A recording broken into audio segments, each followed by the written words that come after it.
अस्सलाम वालेकुम वीवर्स, कैसे हैं आप सब। उम्मीद करती हूँ कि आप सब बिल्कुल खैरियत से होंगे और आपकी दुआओं से मैं भी बिल्कुल खैरियत से हूँ। आज मैं बनाने जा रही हूँ मीठी टिक्की।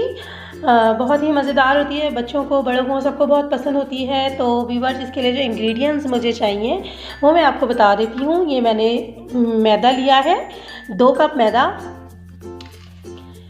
और इसमें ये मैंने सूजी ली है, ये हाफ़ कप सूजी है। आप इसे कम या ज़्यादा कर सकते हैं, कोई इशू नहीं है। ऐसी टिक्कियाँ हार्ड होंगी, मुझे थोड़ी सी हार्ड टिक्कियाँ पसंद हैं, तो इसलिए मैंने ये हाफ़ कप लिया। आप इसे कम या ज़्यादा कर सकते हैं, 2 चम्मच या 3 चम्मच भी आप कर सकते हैं। इंग्रेडिएंट्स में ये तिल है, ये तिल मैंने 2 टेबलस्पून इसके अंदर तिल ऐड करूँगी। ये कोकोनट पाउडर है, ये भी 2 टेबलस्पून मैं इसके अंदर ऐड करूँगी। और ये खशखाश है, ये 1 टेबलस्पून भुनी हुई खशखाश है। आपने भी खशखाश को पहले वॉश करना है, फिर उसके बाद भूनना है, वरना तो ये इसके अंदर मिट्टी बहुत होती है। ये इसके अंदर घी ऐड करूँगी मैं, इसे गूंथते हुए डो बनाऊँगी। ये हाफ़ कप घी है और ये हाफ़ कप मैंने दूध लिया है। हम इसी से अपना आटा गूंदेंगे। और ये 1 कप पीसी हुई चीनी है, मैंने नॉर्मल जो घर में चीनी होती है इसे पीस लिया था। पीसी हुई चीनी आप इसमें डालेंगे तो इसका ज़्यादा अच्छा रिज़ल्ट आएगा। तो अब व्यूअर्स, चलते हैं हम रेसिपी की तरफ। अब हम इसे बनाते हैं। सबसे पहले हमने करना क्या है व्यूअर्स के, ये जो मैंने 2 कप मैदा लिया था, इसमें मैं सबसे पहले ये सूजी ऐड करूँगी।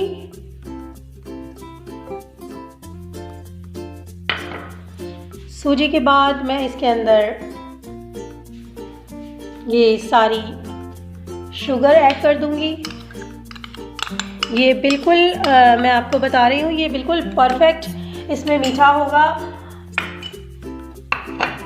ना बहुत ज़्यादा मीठी होंगी टिक्कियाँ, ना बहुत ज़्यादा ही हल्की मीठी होंगी।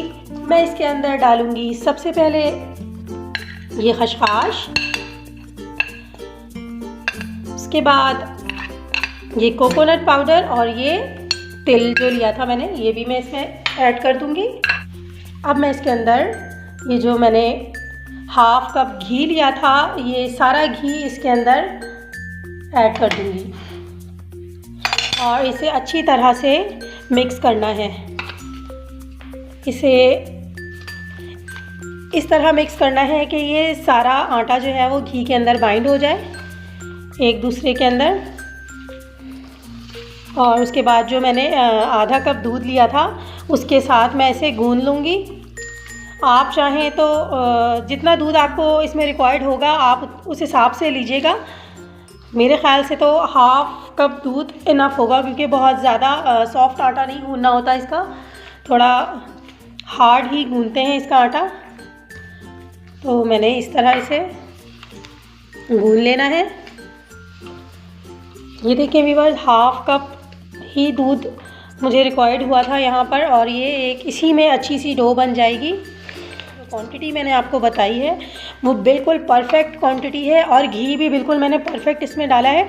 अगर आप इसमें घी ज़्यादा ऐड करेंगी तो जब हम अपनी टिक्कियों को फ्राई करेंगे तो वो फिर घी में फटने लगेंगी, इसलिए बिल्कुल परफेक्ट क्वांटिटी में सारी चीज़ें मैंने बताई हैं, आपने इसी तरह बनाना है इसे। ये देखें हमारी डो रेडी हो चुकी है। जी व्यूअर्स, तो डो तो हमारी रेडी हो गई थी। अब मैं इसे बेल लूँगी। इसे बहुत ज़्यादा बारीक नहीं बेलना, वैसे आप अगर आपको पतली टिक्कियाँ पसंद हैं तो आप इसे थोड़ा पतला बेल लें, अगर आपको थोड़ी सी मोटी टिक्कियाँ पसंद हैं तो आप इसे मोटा बेल लें। मैं दरमियाने साइज़ की टिक्कियाँ बनाऊँगी, ना बहुत ज़्यादा मोटी और ना ही बहुत ज़्यादा पतली। पीसी हुई चीनी डालने से ये फ़ायदा होता है व्यूअर्स के हम उसी वक्त टिक्की को क्विक बना सकते हैं फ़ौरन, वरना अगर आप मोटी चीनी जो होती है घर में वो हम लेते तो फिर थोड़ा सा आटे को रेस्ट देना होता है। तो ये मैंने डो बेल ली है व्यूअर्स। तो अब मैं इसकी टिक्कियाँ बनाऊँगी। ये मैंने एक बॉटल का कैप लिया था, अगर आप चाहें तो कुकी कटर भी ले सकते हैं, लेकिन मुझे इससे ज़्यादा ईजी लगता है। तो इतना मुश्किल ना बनाए कुकिंग को कि अगर हमारे पास ये नहीं है तो हम इसे नहीं कर सकते इस तरह। देखें इस तरह मैंने आराम से ये टिक्कियाँ बना ली हैं और इसे जो एक्स्ट्रा आटा हमारा रहता है हम इसे अलग कर लेंगे। ये एक्स्ट्रा आटे को मैं अगेन बेल लूँगी इसी तरह। फिर जो एक्स्ट्रा आटा बचेगा फिर हम उसकी भी टिक्कियाँ बना लेंगे। तो व्यूअर्स ये सारी टिक्कियाँ बनके हमारी रेडी हो चुकी हैं। अब मैं इसे फ्राई करूँगी घी में, लेकिन उससे पहले व्यूअर्स आप प्लीज़ मेरे चैनल को सब्सक्राइब कर दें। और चलें अब चलते हैं, हम इस टिक्कियों को फ्राई करते हैं। एक कढ़ाई में मैंने घी लिया है व्यूअर्स और उसे मैंने गरम कर लिया है।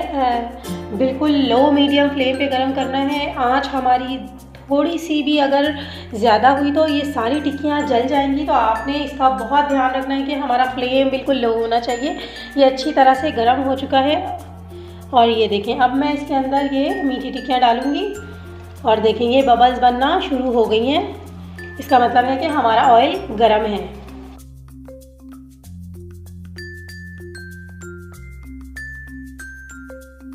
टिक्कियों को डालने के बाद आपने करना ये है कि इसे बिल्कुल भी नहीं छेड़ना, इसके साथ कोई छेड़खानी नहीं करनी। ये घी में जाकर बिल्कुल सॉफ्ट हो जाती हैं, तो ये जब एक तरफ से ब्राउन हो जाएंगी तो ही हम इसे छेड़ेंगे। अभी आपने इसको बिल्कुल भी कुछ नहीं करना, इसे सिर्फ ब्राउन होने देना है बस। तो टिक्कियाँ हमारी देखें एक साइड से गोल्डन ब्राउन होना शुरू हो गई हैं, तो मैं इसे आराम से इस तरह से पलट दूंगी। बहुत ही आपने इसे एहतियात से पलटना है वरना ये टूट सकती हैं। ये ऑयल में बहुत, घी में बहुत नरम होती हैं ये। जी व्यूअर्स, तो आप देख सकते हैं टिक्कियाँ हमारी दोनों साइड से ब्राउन हो चुकी हैं। ये देखें अब मैं इसे आराम से निकाल ली व्यूअर्स। तो मीठी टिक्कियाँ मैंने सारी की सारी निकाल ली हैं घी से। तो ये अभी बहुत गर्म है, इसे हाथ मत लगाइएगा क्योंकि जब ये घी से निकालते हैं तो ये नरम रहती हैं और जब ये इसमें हवा लगेगी तो ये फ़ौरन हार्ड हो जाएंगी। तो व्यूअर्स आपको ये रेसिपी कैसी लगी मुझे कमेंट में लाजमी बताइएगा। व्यूअर्स मेरी वीडियो को लाइक कीजिए, शेयर कीजिए, सब्सक्राइब कीजिए और बेल आइकन पर क्लिक करना बिल्कुल भी मत भूलिएगा ताकि आपको मेरी सारी वीडियोस मिलती रहें। तो व्यूअर्स अब मुझे इजाज़त दीजिए, अपना बहुत सारा ख्याल रखिएगा और मुझे दुआओं में याद रखिएगा। अल्लाह हाफिज़।